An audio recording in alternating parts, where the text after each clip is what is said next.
It's welcome back to the show. So we always mention um, here on the show that I bring in the latest breaking movie news, and I've mentioned this on the show before. When we're on break, check movie websites to see if anything interesting or good pops up when we're on break. So some interesting tidbits did come out when we're on break, or when I was on break. First up. I can't believe they're doing this. Well, I can't believe they're doing this, considering they've been doing this with other projects.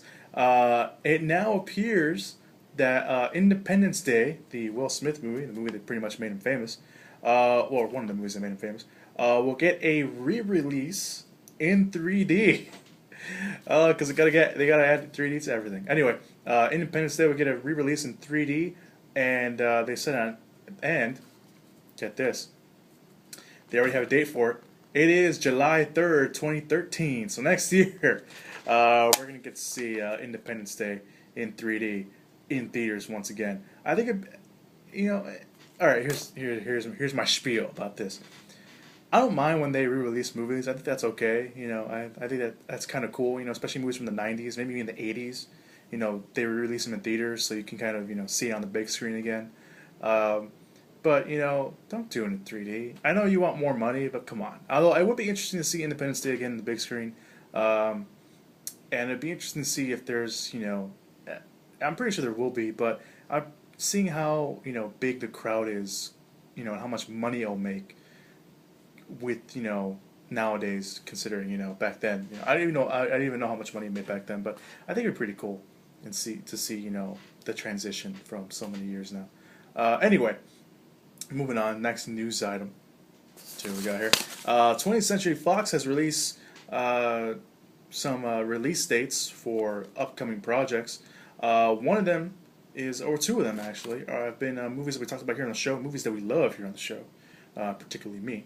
X-Men First Class, the sequel to X-Men First Class, has a release date. I don't know why I did that. Has a release date of July 18th of 2014.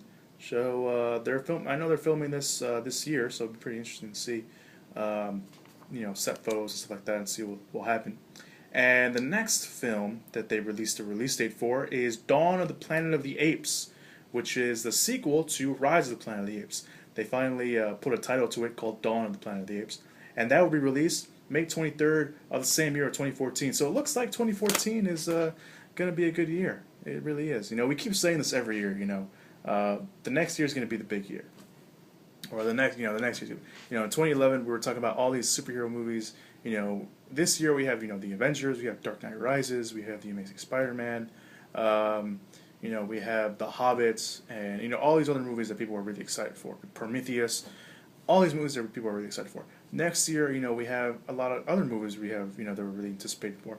And in 2014, it looks like a lot of movies are going to be released in 2014 as well. They have, X-Men First Class, and we have Dawn of the Planet of the Apes, and we have all this other stuff that we've been talking about. So I can't, the next couple of years, it looks like Hollywood's, progressively getting, better of, keeping the fan base that they have, putting these movies tightly together so we don't have to wait that long for these movies. So I think it's pretty cool. I'm a big fan of both Rise of the Planet of the Apes and X-Men First Class, so can't wait for the sequels for that. Alright, now let's move on to the last two movie news items that we have. Pretty big ones anyway. On Tuesday, a couple days ago, we mentioned that G.I. Joe Retaliation was pushed back to like March something of next year because they wanted to add 3D to it. And there was a lot of rumors circulating that why it was pushed back. Some people were saying that Paramount was scared of the Avengers because it made so much money, or they were scared of all the other movies surrounding G.I. Joe, its release date. Whether it be it wouldn't be good for business, but that's kind of a dumb excuse because the summer movie season there's always at least a good summer movie that everybody's gonna go see every week. But anyway. We announced that G.I. Joe was getting pushed back to 2013. But now, word has come out on why it really got pushed back. Now, I wouldn't say this is a spoiler, because you see it in the trailer. It's kind of hinted at the trailer. So it might be spoiler material. I don't know if it actually is, because we do see it. We kind of see it, and it's hinted in the movie. So if you don't want spoilers, don't listen for the next, I don't know, 3 minutes. According to Deadline, the film has scored badly during test screenings, mainly due to the fact of, wait for it, Channing Tatum's early demise in the movie. And what I mean by that is, of course, we see that Channing Tatum, or at least it's hinted at the fact that his character Duke dies in the movie, because in the trailer it looks like he does die in the movie, because the president, or fake president, says all the GI Joes are dead, or and one of the other GI Joes, I forget what character he's playing, he says they're all dead, and so it's hinted that he does die. So that's what I'm saying. It's not really a spoiler, but a lot of people didn't like the fact that he does die in the film. Let's see. Where did I leave it? Channing Tatum had a breakout spring starring in The Vow and 21 Jump Street, which I never saw. One Paramount insider said that in the first screening of the film, reactions from the audience was good, but two big concerns. One of them was that they didn't like the fact that Channing and The Rock didn't really have any time to develop a friendship before he dies. The second, why wasn't it in 3D? Who are they test screening that are complaining about 3D? And that's not really a shock. Although it's not too much of a shock that the film got pushed back because of poor test screenings, but films with crappy test screenings have still kept its release dates. It's just some too many to recall, so I'm not even gonna bother boring you with those movies. They especially stick to the release dates, and G.I. Joe is again another weird circumstance because the movie was literally 5 weeks away from being opening, or from coming out. So here's my spiel on this news story. The whole point of G.I. Joe Retaliation, and you can see this in the trailers, you can see this in the cast, you can see this anything. If you've been following this project online, you know that this movie was in its own way a sequel and a reboot since they got a new cast. Of course, Dwayne Johnson is supposed to be the new lead character of this character Roadblock. And Channing Tatum, who plays Duke in the first movie, again, in the trailer, it is hinted and it is assumed that character does die. So, that's what I'm saying. I don't know if this is actually a spoiler or not. But the fact that people say that they want more Channing Tatum in the movie, like, don't get me wrong, I make fun of Channing Tatum all the time. I obviously call him Channing Tatum. But they're saying he's having a good year with The Vow and 21 Jump Street, which I've never saw and I probably will never see, for reasons that I don't want to get into the show. But it's just, you're rebooting the series, keep Channing Tatum away. Keep him away from G.I. Joe. But, again, the whole thing about, them not having a friendship, so I guess just the way that they kill him off, it probably isn't, a good send-off, I guess, so...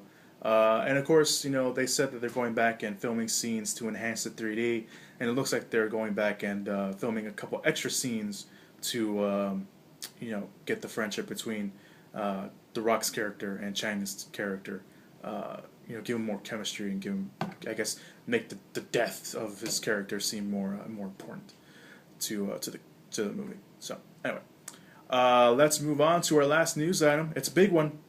And by big one, I mean it's a movie that I'm really looking forward to. Christopher Nolan talked about The Dark Knight Rises and about the legacy of the movie and of Catwoman in the series, why he decided to add her. So, without further ado, Dark Knight Rises was planned to get from the get-go as a series closer, and Nolan talked about approaching the film as a conclusion to a 3-part story, saying, "What drew me to Batman in the first place was Bruce Wayne's story.